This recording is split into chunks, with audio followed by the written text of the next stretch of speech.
Troop and police reinforcements have been drafted into the area in a bid to track down the murderers. No one on board the coach escaped injury when a landmine containing 200 pounds of explosives was detonated by the Provisional IRA. The coach was blasted off the road by the force of the explosion. It was packed with off-duty servicemen from the 1st Battalion, the Light Infantry, returning to their barracks from leave in England. The dead and the injured were scattered over a 100-yard area. Many had to be cut free from the mangled wreckage.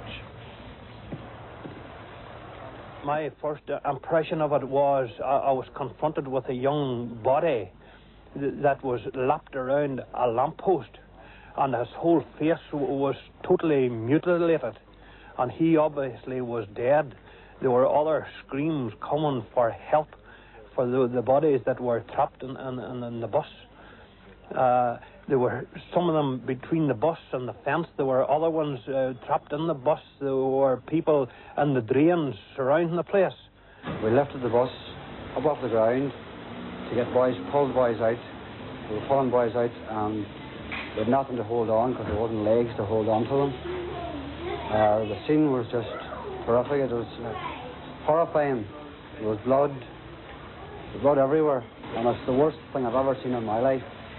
The people that have done that have no conscience whatsoever, like, so they haven't. None whatsoever. If our Secretary of State had any heart, if our Prime Minister had any heart, then it would take tears out of a stone to see this, and we have been subjected to it for far too long. A major inquiry has now started into how the bombers knew when and where to strike on this stretch of road against an unmarked army coach. The route, because it is a main trunk route to Omagh, the route was used by the army and by the police. In the light of that, would it have been under close security? We did pay particular attention to this route. And last night, were you aware of any journey that would have been taken by the soldiers? No. It was on this same road that 4 members of the Ulster Defence Regiment were killed by another IRA landmine 4 years ago.